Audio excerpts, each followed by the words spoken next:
안녕하세요. 즐거운 이야기를 통해 수학의 재미를 찾아보는 수다학입니다.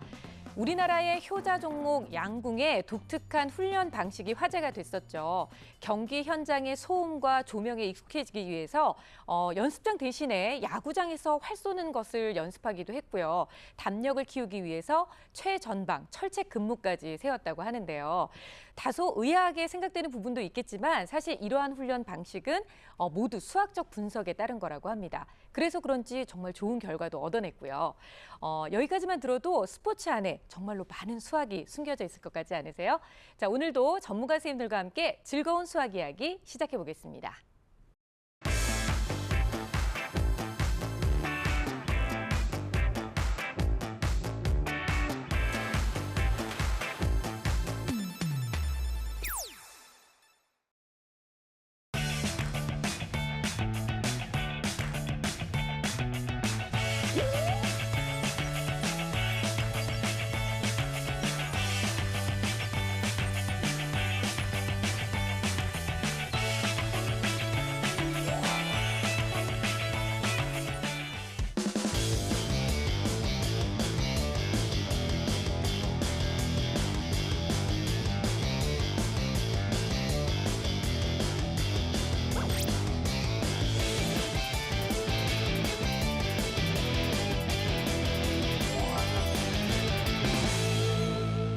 김희진 선생님께서는요, 스포츠에서의 잊지 못할 명승부 장면 어떤 게 있으세요? 제가 오빠가 없거든요. 제가 맞이거든요. 네. 근데 고등학교 때 오빠 3명이 생겼죠. 어우, 그때 그 농구계 그 와이대 출신의 문경은, 우지연, 이상민 선수. 네. 정말 슬램덩크 슛하면서 막 뛰어다니는 모습에 응원을 정말 많이 다녔거든요. 근데 한번 경기 때 3점 슛을 넣으면서 역전과 동시에 게임이 끝난 적이 있어요. 와, 몇 달치 눈물을 막 진짜 호로 끌어안고 울면서 친구들과 응원했던 기억이 있네요. 정말 명승부였습니다. 아, 정말 그때만 해도 진짜 코트의 황제라고 불릴 정도의 네, 진짜 그런 적이 있었어요. 생각이 정말 나네요. 아유, 그 정도보다는 우리 90년대 후반에 네. 우리 박찬호 선수 코리안 특급이잖아요. 특급, 네. 이 투쓰리 풀카운트에 마지막 스트라이크를 던지면서 외국 선수들을 아웃으로 잡아내는 장면. 그리고 또 우리 산소테크 박지성 선수가 네네. 이 포르투갈전에서 결승골을 터뜨리면서 히딩크 감독한테 안기는 장면. 요 정도 돼야 명승부라고 할 수가 있죠. 아, 그렇기는 하네요. 네. 근데 히딩크 감독 얘기를 딱 하시니까 생각이 나는데요. 오늘 우리가 만나볼 직업의 중요성을 바로 히딩크 감독이 매우 많이 강조를 했었습니다. 바로 오늘이 만나볼 이 직업은요. 스포츠 전력 분석가인데요. 미국 메이저리그에서는 1970년대부터 이런 스포츠 전력 분석가가 굉장히 중요한 자리를 차지했고요. 왜냐하면 산업이 커지다 보니까 이기고 지구에 따라서 부가가치가 굉장히 차이가 나거든요. 그래서 우리나라 같은 경우는 2000년도부터 감독만큼 중요한 자리로 스포츠 전력 분석가가 자리를 잡았고 네. 그 중계하는 걸 보면 감독하고 귓속말로 왔다 갔다 얘기하면서 그다음에 컴퓨터에다가 뭔가를 막 입력하고 있는 사람들, 이런 사람들이 스포츠 전력 분석가입니다. 이분들이야말로 정확한 분석이 생명이자 핵심인데 이 분석할 때 수학에 기반을 둘 수밖에 없을 겁니다. 자세한 내용은 화면으로 보면 알 수 있을 것 같습니다. 네, 더욱더 궁금해지는데요. 무엇보다 스포츠 종목은 너무나 다양해서요. 저희가 그중에서 오늘은 특별히 배구를 골라봤습니다. 배구 경기에서 활약하는 전력 분석가, 지금부터 만나보겠습니다.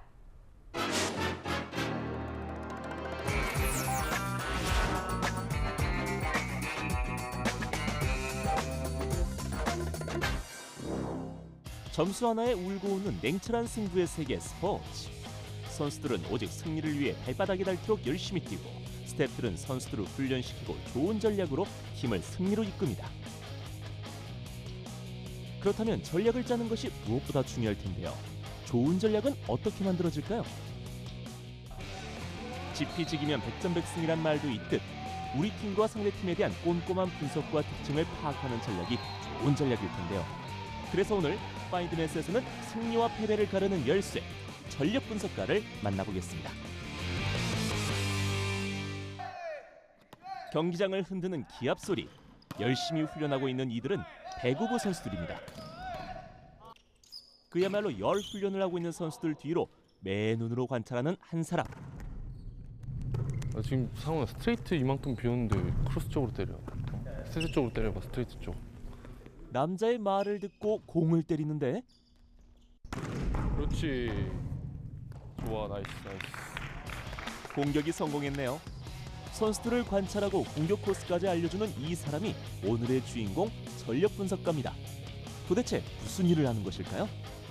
뭐 상대 세트 플레이나 그런 거를 파악하고 뭐 공격수 개개인의 스타일이나 뭐 어떤 주요 코스 이런 거를 파악해서 상대방 약점을 분석하고 저희 팀 약점은 보완해서 승리할 수 있게끔 하는 게 전력 분석관입니다.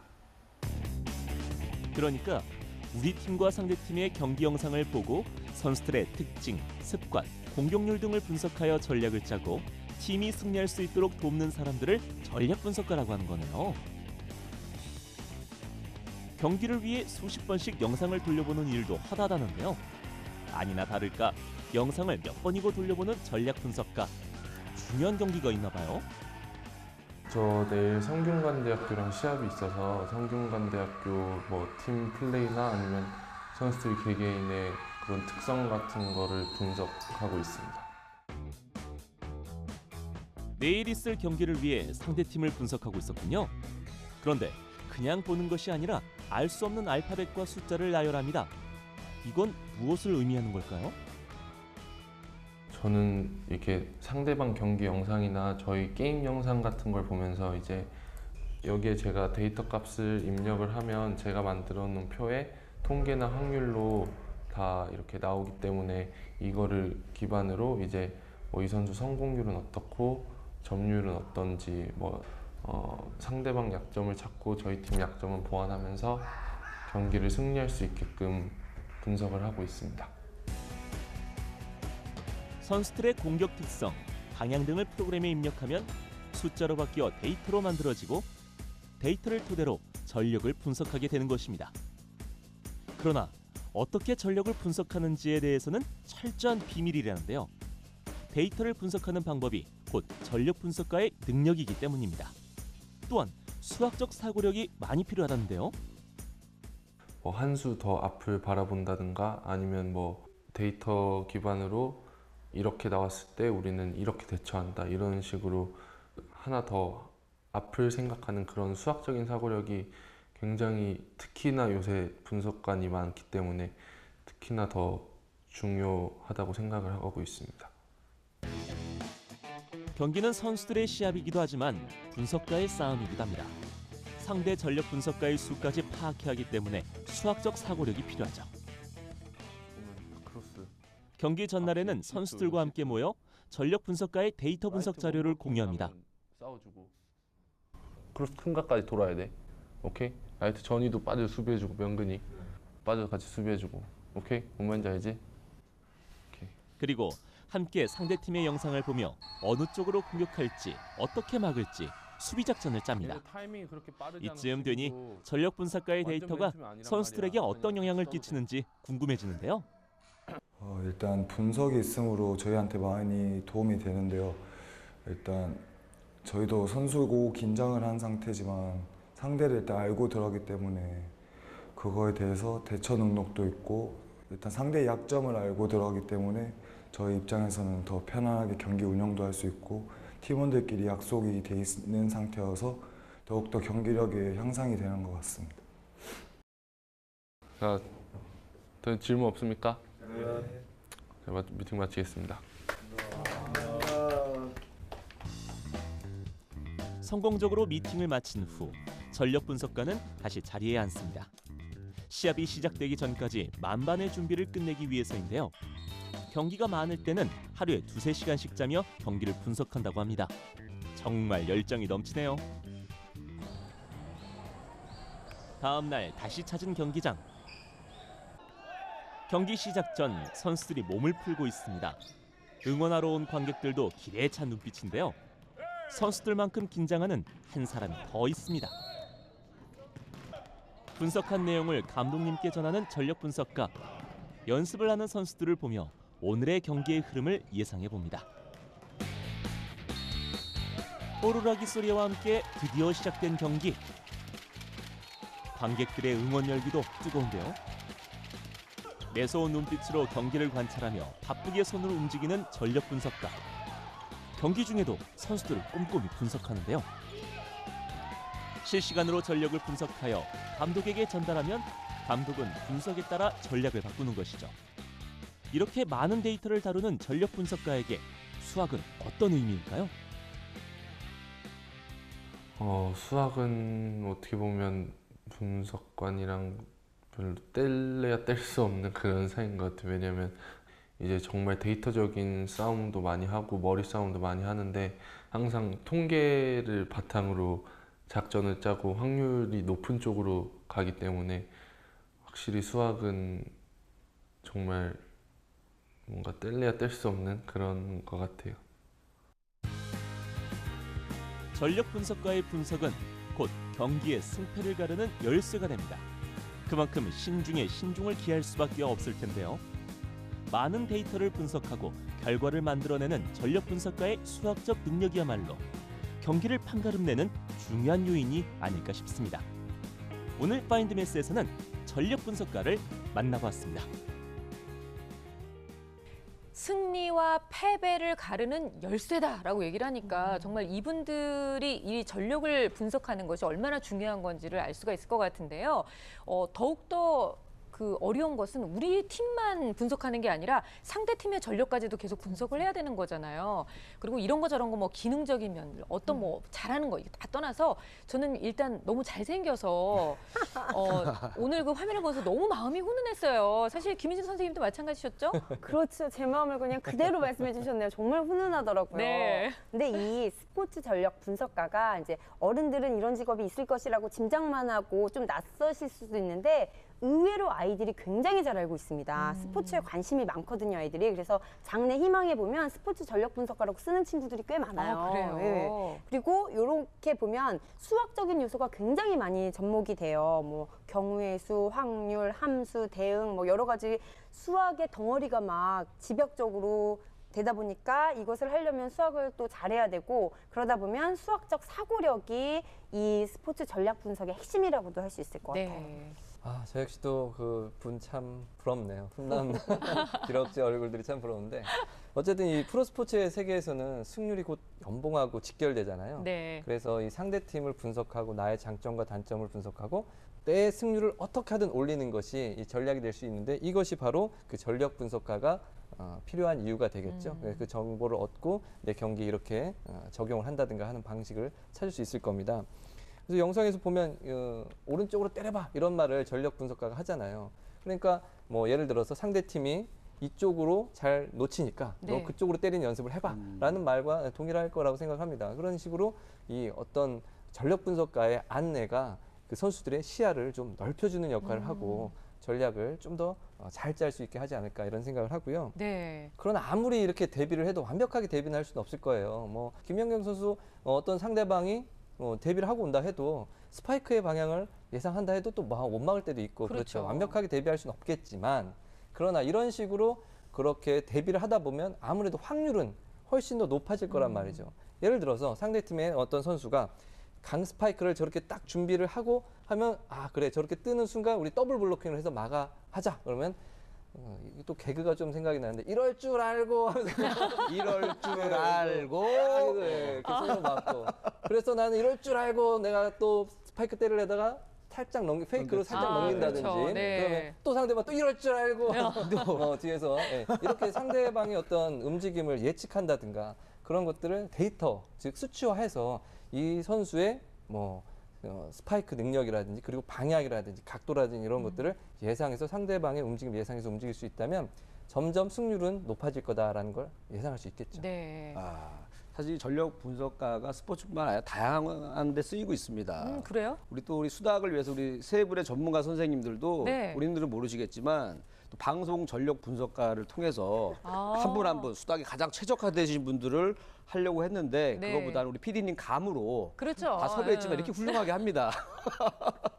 하지만 이 스포츠만큼은 정말 이 전력 분석가가 정말 중요한 것 같아요. 정말 멋있는 직업이라는 생각이 막 들었는데 아까도 보니까 그 스포츠 전력 분석가가 네. 실제 이 경기 중에도 이 감독하고 막 무전으로 또 사인을 주고받잖아요. 그러니까 계속 얘기를 하더라고요. 네, 사실 그 감독님이 국가대표까지 한 이 유명한 실력 있는 이 배구 선수 출신인데도 불구하고 이 전력 분석가하고 되게 그 신중하게 의논하는 모습을 보니까 이 전력 분석가라는 직업이 참 멋있구나 네. 이런 생각이 들었어요. 아니 그러니까 경기를 보는 와중에도 정말 눈도 쉬지를 않고 손도 계속 쉬지를 않고 뭔가를 계속 타이핑을 하잖아요. 아까 보니까 뭐 글로 뭐 하고 있다 이런 걸 쓰는 게 아니라 무슨 뭐 암호같이 막 적혀 나가는데 이게 결국 수학하고 관련이 있는 거죠. 그렇죠. 이게 그 상황을 저쪽 상황을 보고 우리 상황을 보고 즉각적으로 분석을 해서 전략을 짜야 되기 때문에 확률 통계가 매우 중요하고요. 네. 그다음에 우리가 알아볼 수 없는 막 뭔가 표시를 막 하잖아요.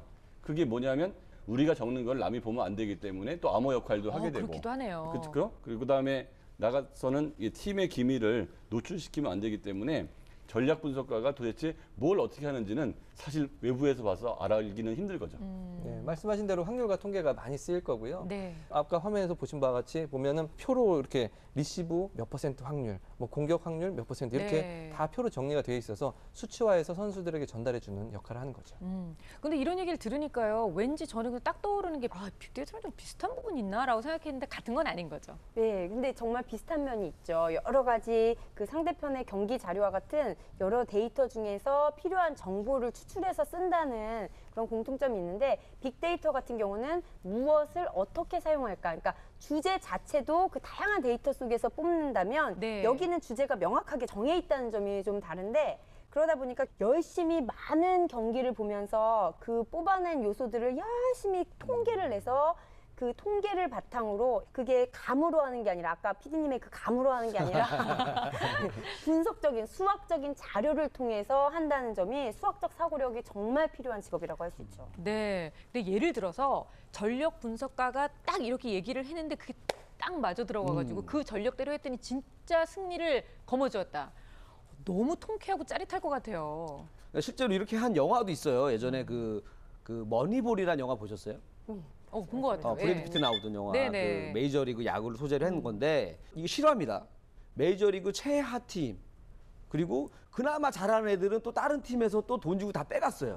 갖고 정말 전력이 형편없는 팀이었는데 이때 그 경제학을 전공한 사람을 영입을 해요. 그래서 그 사람이 뭐 학연 지연 이런 게 아니라 오로지 통계와 데이터만 가지고 선수들을 다 모읍니다. 뭐 이 사람이 나이가 많건 뭐 팀 내 융화가 잘 안 되든 이런 거 상관없이 오로지 통계와 데이터만 가지고 팀을 구성을 해가지고 굉장히 좋은 성적을 거둬요.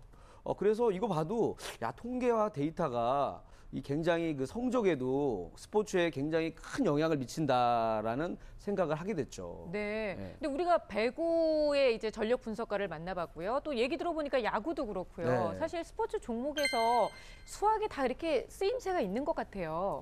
그렇죠. 모든 프로 스포츠에게는 이런 전력 분석가 역할이 클 거라고 생각합니다. 그런데 그 중에서도 개인적으로는 야구의 어떤 전력 분석가 역할이 클 거라고 생각해요. 왜요? 왜 그러냐면 야구는 다른 뭐 예를 들어 축구, 뭐 농구, 배구 이런 스포츠와 비교해 보면 연속적이잖아요. 이쪽은 분절적으로. 그리고 개별적인 네. 선수들 간의 대결일 수도 있고 그래서 분절적인 순간들이 많기 때문에 데이터, 즉 수치화하기가 좀 편합니다.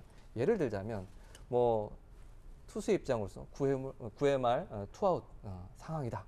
그러면 저 선수에게 이제 어떤 공을 던지려고 할 거 아니에요? 그런데 내가 예전에 쟤한테 홈런을 맞은 기억이 있어요. 그래서 그 공을 던질까 말까 막 이런 고민을 한다든가. 그럴 수 있죠. 개인적으로 뭐 그렇게 할 수 있겠죠. 타자도 마찬가지입니다. 진짜 9회 말 투아웃, 이 결정적인 순간인데 진짜 유명한 타자인데 저 선수에게만 유일하게 이렇게 잘 안 맞는 거예요. 잘 안 때릴 수가 없는 거예요. 그러니까 쟤를 대타를 할까, 그럴 수 바꿔줄까, 있죠. 네. 막 이런 고민을 한단 말이에요. 그러니까 혼자 고민하는 것이 아니라 그동안에 나와 있던 데이터를 가지고 저 선수에게 지금 안타를 때릴 수 있는 확률 혹은 투수 입장이라면 쟤를 막아낼 확률 이런 것들을 계산해서 전략을 짜고 하겠죠. 그러나 모든 것들이 완벽하게 이 전략대로 이루어지지는 않습니다. 그날의 컨디션도 있을 수 있고 심적인 상태도 있을 수 있고 그러나 알고 가는 거랑 또 모르는 좀 다를 수 있다. 그러니까 이 전력 분석가들의 네. 역할이 크다 할 수 있겠죠. 근데 이 네. 전략 분석가가 나오기 전에는 과연 어떻게 했을까 잠깐 생각을 해봤거든요. 네. 그때는 왠지 그 관상 보는 사람. 오늘 무속인. 왠지 이 친구한테 기운이 들었어. 그쵸. 이러면서 무속인이나 이런 분들이 보면서 이 친구 뭐 이러지 않았을까. 이게 나와서 다행입니다. 아니 정말 그럴 수도 있을 것 예. 같아요. 우리가 막 대선 때도 이렇게 나름 이렇게 그죠, 해보는 그죠. 그런 것처럼. 그럼요. 네. 사실 오늘 저희가 이제 화면 속에서 만나봤던 전력 분석가의 경우에는 본인이 직접 배구 선수였었기 때문에 그런 경험들을 바탕으로 이 전력 분석을 더 잘해낼 수 있을 것 같은데요.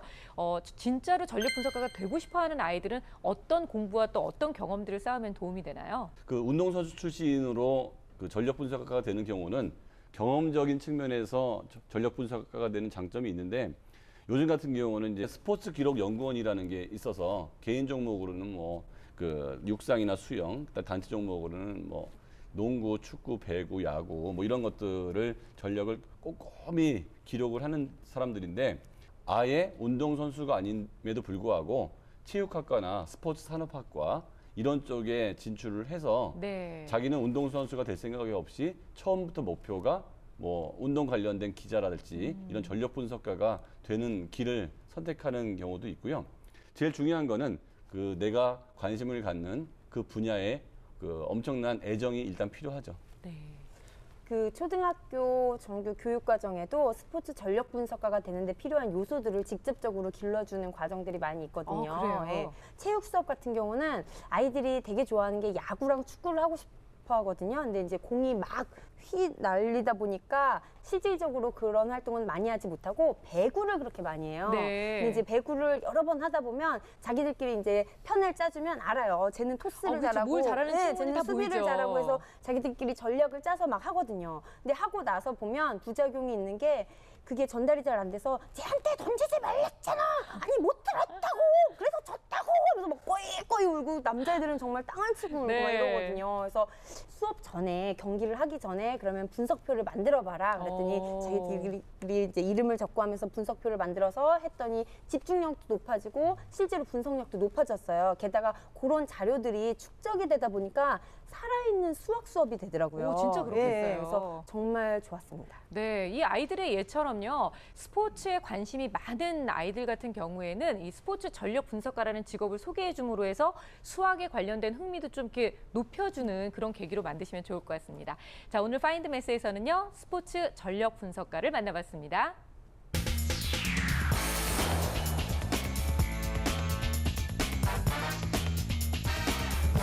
시청자 여러분이 보내주신 수학 고민을 시원하게 해결해드리는 클리어 매스입니다. 오늘의 주인공은요. 중학교 1학년 남학생이에요. 아, 중학교 1학년이면은 대충 어떤 고민일지 네. 제 경험을 바탕으로 좀 알 수 있을 것 같아요. 뭘까요? 뭐 이런 거겠죠, 뭐. 아, 도시락을 2교시 끝나고 먹을까? 3교시 끝나고 먹을까? 아니면 쉬는 시간에 놀까? 잘까? 뭐 이런 고민이지 않을까? 도시락 고민 그거 누구나 다 해보는 거거든요. 그쵸, 그쵸. 네, 물론 김인진 선생님 같은 분은 아니셨겠지만요.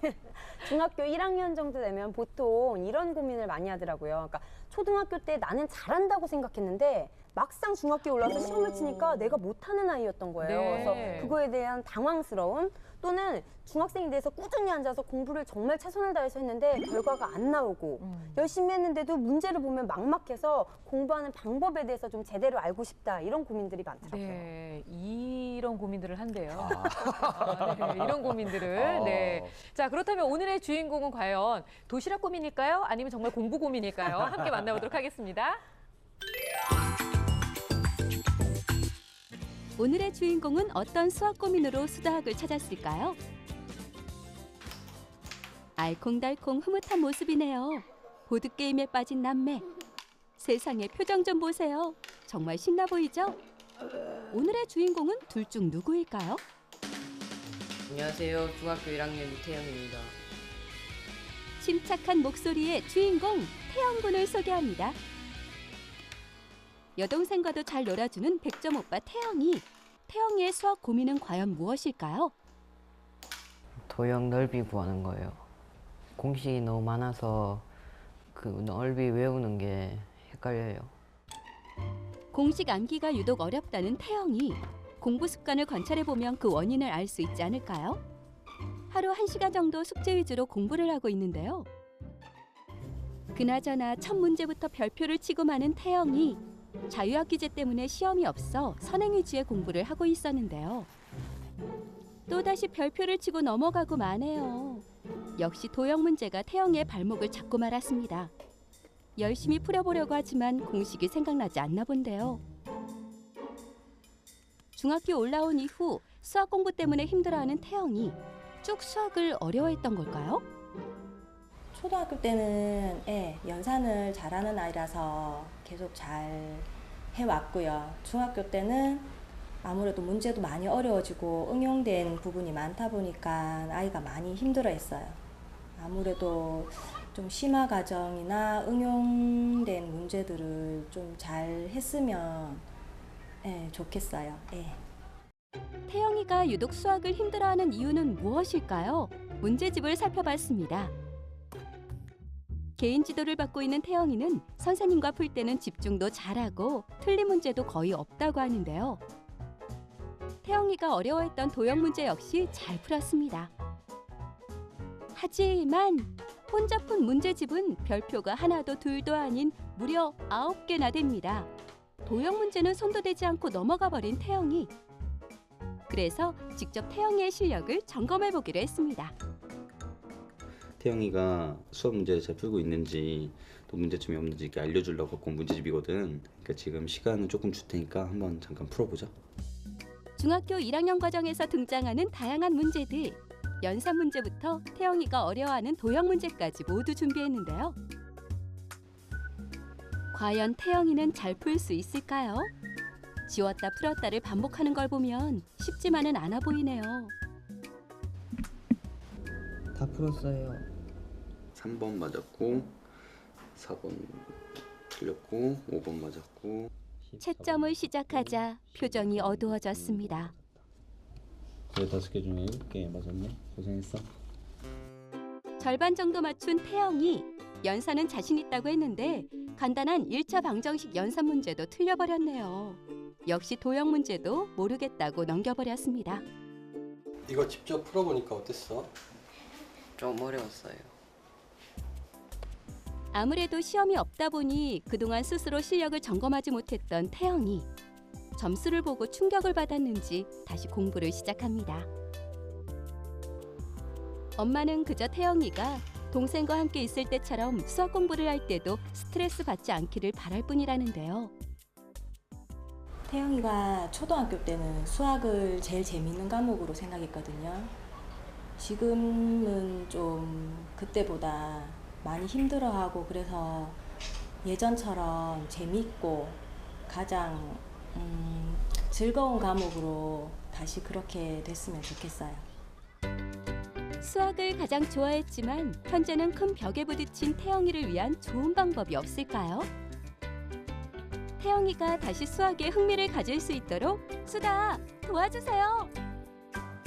네, 오늘의 주인공 중학교 1학년 태영이를 만나봤어요. 사실 어머님께서 저희한테 이렇게 연락을 주셨던 이유는 사실 중학교 1학년이 되면서 태영이가 수학에 대한 흥미를 좀 많이 잃어서 걱정이라고 얘기를 하셨습니다. 일단 태영이의 고민을 함께 보면은요, 도형 문제를 좀 많이 어려워하고 있어요. 근데 같이 선생님과 수업을 할 때는 잘 따라가고 문제도 그냥 제법 척척 맞춰주고 있는데 사실 혼자 문제 풀 때 보니까 1번 문제부터 별표를 딱 치더라고요, 선생님. 그러니까 4살 차이 나는 동생하고 종이 한 장 갖고 잘 놀아주고 이런 거 보면 가정교육도 잘 됐고 네. 심리적으로 안정은 잘 되어 있는 것 같은데 이제 공부만 문제가 되는 거죠, 그렇죠? 그래서 과외 선생님하고 수업하는 방식을 잘 보면 약간 문제가 있는 게 내용 정리나 핵심 키워드 정리가 잘 안 돼 있는 것 같아요. 네. 그러면 태영이가 모르는 문제를 직접 그 선생님이 대신 풀어주는 경우가 많은 것 같고 그러면 이 아이가 뭘 알았는지 몰랐는지에 대한 판단이 안 되거든요. 그래서 혼자 풀었을 때 난 뭘 알고 뭘 모르는지 알아야 그걸 중심으로 이해의 실력을 가름할 수가 있을 것 같아요. 그러니까 그 과외 선생님이 푸는 걸 보면 쉬워 보이잖아요. 그쵸, 원래 남이 예. 하면 쉬워 보입니다. 맞아요. 저도 이제 그 TV에서 이렇게 개그 프로를 보고 있으면은 아니 저 재미없는 걸 왜 하는 거야 방송에서? 저 정도는 나도 하겠다. 그래요. 그래서 네. 짜요. 그럼 더 재미없는 걸 짜고 있어요. 그래서 남이 하면 좀 쉬워 보이는데 혼자 정말 더 노력을 해야 되는데 그걸 안 해서 그런 것 같아요. 사실 중학교 1학년 과정을 다 배운 상황이라고 했거든요. 그런데 제작진이 준 15문제 중에 7문제를 맞췄습니다. 네. 말씀하신 대로 특히 1번도 틀렸고요. 2번도 틀렸는데 1번은 간단한 아주 1차 방정식 문제이고요. 2번은 문자에 숫자를 대입해서 계산을 하는 연산 문제였습니다. 근데 이런 문제는 사실 교과서의 예제 수준의 문제이기 때문에 이런 문제를 틀렸다는 것은 기초 실력에 좀 문제가 있다라는 거기 때문에 조금만 좀 신경을 좀 썼으면 좋겠고요. 네. 같은 문제를 과외 선생님과 할 때는 풀었고 그러니까요. 혼자 할 때는 틀렸다는 것이 정말 좀 과외 선생님이 같이 공부를 할 때 이렇게 뭐 안내를 좀 해준다든가 그렇죠. 뭐 약간 힌트를 계속 좀 힌트를 주시는 거죠, 이렇게 옆에서 어떻게 보면. 도와준다거나 그러지 않았을까라는 짐작은 할 수 있습니다. 네네. 예, 그렇다면 이건 좀 학습 방법을 좀 바꿔야 될 필요가 있다고 생각합니다. 모르는 것을 찾아내는 게 공부의 어떤 목적이죠. 그래서 약점을 좀 채우고 그렇다면 먼저 좀 풀어보고 못 푸는데 그 이유가 뭔지 그게 또 많으면 좀 문제이긴 해요. 네. 그렇지만 어쨌든 공부를 좀 미리 하고 그리고 선생님께 와서 선생님 저 이건 잘 모르겠습니다 하고 이렇게 공부 방식을 예습 방식으로 좀 바꾸는 게 좋지 않을까 생각이 듭니다.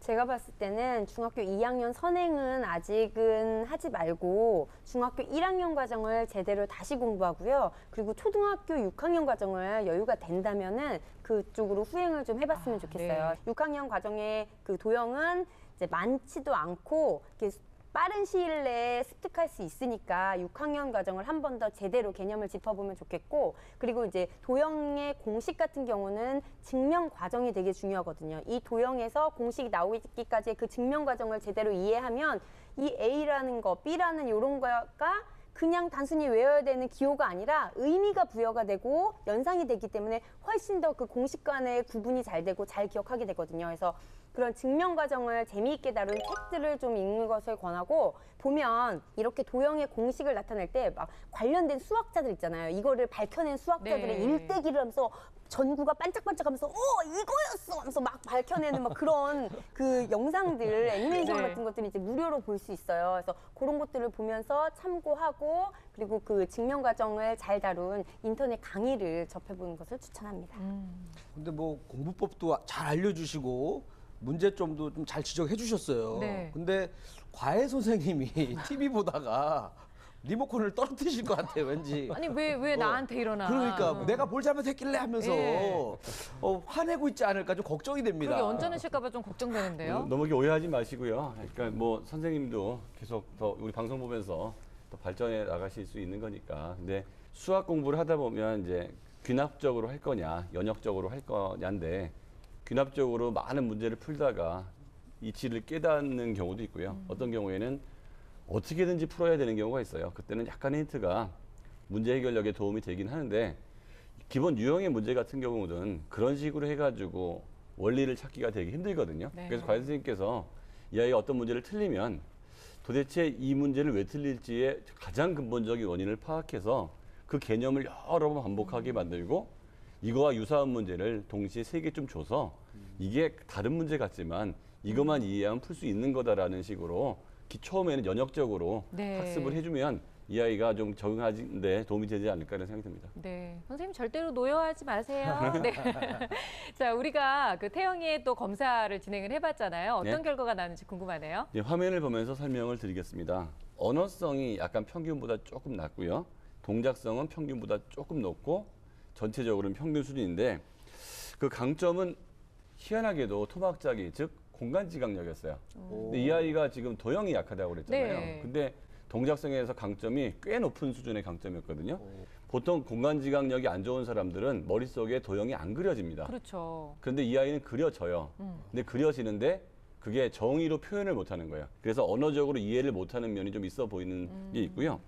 그래서 수학 그 검사를 한 걸 보면 현행이 저 정도라는 것은 이해가 정말 많이 안 되고 있고, 그렇네요. 개념 정리가 안 되고 있다고 봐야 될 것 같고요. 근데 후행을 보면 현행보다는 좀 낮지만 그럼에도 불구하고 저 정도라고 그러면 후행에서 문제점이 현행에 많이 영향을 미칠 거라고 생각하기 때문에 후행 공부도 함께하는 것이 바람직한 것 같습니다. 네. 뭐 중학교 1학년이니까 할 것도 많고 챙길 것도 많겠지만 일단은 현행과 후행에 좀 집중해라, 이렇게 진단을 좀 내려드리면 될 것 같고요. 수학 성취도 평가 속에서 또 문제점 그리고 또 해법 알려주세요, 선생님. 예, 이 3번, 4번, 18번 문제 같은 경우는 이 문제에 주어진 숫자를 그 문자에 대입만 해도 계산 결과 그걸 얻는 것인데 그걸 못했더라고요. 그래서 이런 기초적인 것은 좀 틀리지 않도록 연습을 좀 했으면 좋겠고요. 특별히 또 후행에서는 20문제 중에 11개 맞았습니다. 이제 중위권 정도의 실력이라고 볼 수 있는데, 역시 기본적인 개념 부족이 역시 보입니다. 뭐 특히 비례식의 정의 같은 경우 헷갈릴 수 있습니다. 왜냐하면 이게 B에 대한 A의 B 이렇게 표현이 된 경우 이제 A 대 B 혹은 이거 똑같은 표현으로 A의 B에 대한 B 이렇게 읽는 거거든요. 그러니까 이게 헷갈릴 수밖에 없죠. A가 먼저인지 B가 먼저인지 헷갈릴 수 있습니다. 그러니까 그런 걸 안 헷갈리도록 장치를 해두는 게 바로 공부예요. 시간이 지나도 안 잊어먹게 하는 것이 공부입니다. 그리고 뭐 소수 연산, 연산 법칙에 대한 거 그리고 도형의 건널비 등에서 빈틈이 보였는데 뒤에 보면 이제 원기둥의 전개도에서 이 원기둥을 전개하면 원 두 개 위아래 이제 두 개 나오고 그 중간에 이제 직사각형이 나오죠. 그러면은 직사각형 위쪽 변이 그 원둘레의 길이와 같다는 것을 이용해서 이제 이 문제를 푸는 문제였는데요. 예, 이런 문제는 앞에 있는 단순한 문제보다는 분명히 좀 어려운 측면들이 있을 수 있습니다. 그러나 그래도 이런 정도의 문제는 이게 공식을 암기하는 것이 아니라 원 둘레의 길이와 직사각형 한 변의 길이와 같은 것을 이용하는 거기 때문에 외우는 게 아니라 오히려 이해의 측면으로 더 오래 갈 수 있는 거예요. 그러니까 외우는 것을 뛰어넘어서 사실은 이해를 바탕으로 한 공부를 해야 좀 더 오래 갈 수 있다는 걸 명심했으면 좋겠습니다. 자, 이제는 정말 이런 태영이를 위해서 딱 알맞는 학습법을 저희가 또 알려드려야 되는데요. 의욕이 없는 건 아니에요. 불과 1년 전만 해도 자기가 제일 좋아하는 과목이 수학이고 굉장히 흥미를 느꼈다고 하는데 아마 중학교 1학년에 들어오면서부터 뭔가 수학에 좀 압도된 것 같은 그런 느낌이 들거든요. 뭐 이 정도라면 노력을 하고 공부를 좀 해나가면 금방 따라잡을 수 있겠죠? 그럼요. 그리고 태영이는 이제 화면상으로 제가 좀 보니까 약간 소극적이고 내성적인 학생이 아닌가 싶어요. 점잖아요, 정말. 네. 그래서 이런 친구들한테는 좀 자신감도 향상시키고 씩씩함을 기를 수 있는 학습법을 좀 적용하면 좋겠다는 생각을 해봤습니다. 보면 이제 여러 번 말이 나왔지만 동생과 굉장히 잘 놀아주잖아요.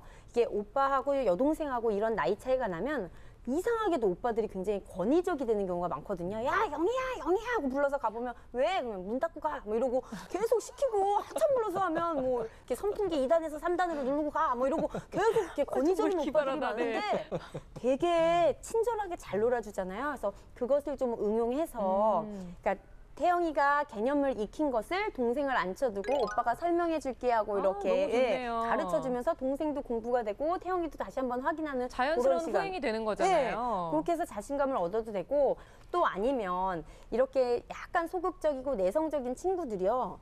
중학교에 가면 단짝이 생기는 경우가 많아요. 남자애들이 6학년 때는 막 이렇게 스포츠 좋아하고 이렇게 하는데 중학교 되면 또 공부를 해야 되거든요. 그래서 이런 친구들이 자신만의 단짝 조용히 말 걸고 공부하는 친구가 생기기 때문에 그런 친구들과 함께 이제 그룹과외라던가 이런 또래 학습 그렇게 교류를 하면서 할 수 있는 공부를 권해주면 좋겠고 마지막으로 이렇게 자신이 익힌 것을 뭔가 알리고 자신감 있게 하는 것도 중요하지만 모르는 것을 용기 있게 물어보는 것도 되게 중요해요. 그래서 지금 과외 선생님과 함께 이제 그 팀워크가 잘 형성돼 있다면 이 선생님을 조금 더 편하고 부담 없게 그런 교류를 하게 해서 모르는 것을 자세하게 물어보고 창피하지 않게 자유스럽게 물어볼 수 있는 그런 분위기를 만들어주는 것도 좋다고 생각합니다.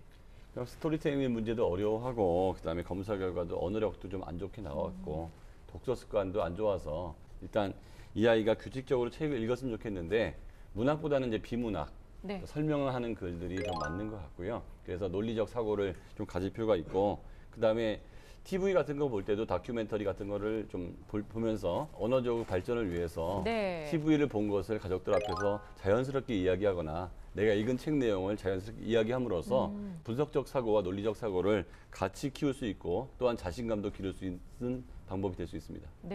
물론 저런 방법도 참 좋지만 더 좋은 방법, 언어적인 걸 늘리는 방법 중에 하나는 낯선 사람하고 자주 얘기하는 겁니다. 아, 위험하진 않을까요? 아니죠, 괜찮죠. 그러니까 일단 저희도 개그맨들도 초반에 막 지하철 가서 막 개그도 하고 막 사람들 막 모으기도 하고 하거든요. 그러니까 태영이도 지하철역에서 뭐 길도 물어보고 뭐 사람들한테 돈도 빌려보고 아니, 그리고 아니 뭐 돈을 왜 빌려요? 그냥 뭐 빌려주나 안 빌려주나 뭐 제일 이게 사실 그 두꺼워야 할 수 있는 일이거든요. 돈 빌리는 거 돈도 빌려보고 그다음에 도에 대해서 관심 있는지도 물어보고 하면서 돈 얘기 더 어려운 도에 대해서 했는데 이 어려운 얘기도 했는데 내가 수학 관련된 걸로 선생님하고 얼마나 자유롭게 얘기할 수 있겠습니까? 네. 차라리 부모님과의 대화로 좀 좋을 것 같아요. 네. 어머니께서도 지금 아이를 많이 도와주고 싶어 하시는데 사실은 이제 그 떨어진 흥미를 높이기 위해서 엄마가 또 부모님이 또 도와줄 수 있는 방법이 뭐가 있을까요? 근데 뭐 주말에 같이 또 뭐 학원뿐만이 아니라 여행을 좀 자주 다니신다고 하니까 뭐 여행 가서도 뭐 체험전 할 수 있는 그런 곳들로 같이 가족끼리 가서 한번 체험도 해보고 수학 체험전 할 수 있는 곳들이 있거든요. 교구 가지고 뭐 만들어 보기도 하고 예, 마치 박물관처럼 그렇게 되어 있는 곳도 있으니까 그런 것들도 뭐 이벤트성으로 할 수 있겠지만 가장 중요한 것은 예, 평소에 이렇게 공부할 수 있는 환경 그리고 조력, 마음 그리고 기다려주시는 것 이런 역할들이 어머니로서 가장 큰 역할을 할 수 있겠습니다. 어머니들께서 이제 과외 선생님을 이용해서 수업을 시킬 때 그냥 잘 부탁드립니다. 맡기고 뭐 믿고 맡길게요. 이렇게 하시는 분들도 있는데 뭐 시간과 비용과 노력을 들였음에도 불구하고 결과가 좋지 않으면 그때부터는 좀 구체적으로 그렇죠. 선생님한테 맞아요. 부탁할 필요가 있어요. 그러니까 현행도 현행인데 후행을 어떤 식으로 할지 좀 계획표를 짜서 네. 실행한 거를 저한테 좀 여기까지 했습니다. 여기까지 했습니다. 그다음에 문제는 몇 문제를 풀었습니다. 그것까지 리포트를 좀 받을 수 있으면 뭐 리포트가 아니면 말로라도 했으면 좋겠고 그다음에 사후 테스트하는 거죠. 이런 테스트지로 시험을 봤는데 네. 얘가 이렇게 하기 전에는 한 60점대 나왔는데 이렇게 해보니까 지금 80점대 나와서 좀 좋아지고 있고 그다음에 이런 식으로 계속하면 한 6, 7개월, 아니 3, 4개월이 있으면 이 정도까지 올라갈 수 있을 것이다. 네. 라고 구체적인 얘기를 듣고 그거에 대한 네. 좀 더 상의를 통해서 구체적으로 갔으면 좋겠습니다. 어차피 중학생 정도가 되면 사실 부모님들이 적극적으로 개입해서 교육을 한다는 건 쉽지가 않잖아요. 초등학교 고학년만 돼도 설명하기 되게 어려운 부분들 많거든요. 그러니까 부모님이 개입해야 되는 선을 지금 선생님께서 말씀하셨다시피 뭐 과외 선생님이든지 학원 선생님한테 이렇게 얘기를 나누고 정확하게 상황 파악을 하는 걸로 내가 개입을 하겠다라고 생각하시면 큰 도움이 될 것 같습니다. 네, 오늘도 태영이를 위한 여러 가지 솔루션들이 나왔는데요. 그중에서도 절대로 놓쳐서는 안 될 전문가 선생님들의 결정적 한방 들어보겠습니다.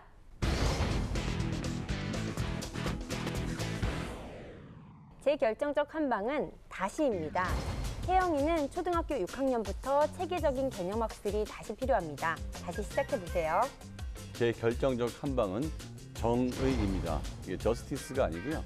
그 언어적으로 수학을 공부할 때 가장 기본적인 개념을 다지기 위해서는 그 수학의 정의를 말로 굉장히 표현할 정도까지 익숙하게 만들어 놓아야 합니다. 제 결정적 한방은 매일 10문제입니다. 처음에는 10문제가 별거 아닌 것처럼 느껴지겠지만 이게 쌓이면 엄청난 양이 될 수 있습니다. 매일매일 꾸준히 하다 보면 분명히 변화의 시기가 오게 됩니다.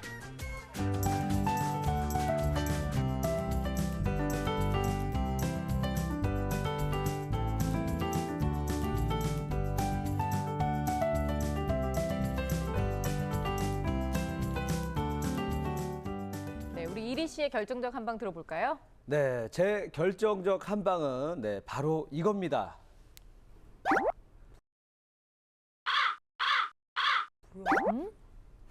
뭔지 모르시겠어요? 아니 그 네, 로댕의 생각하는 미남.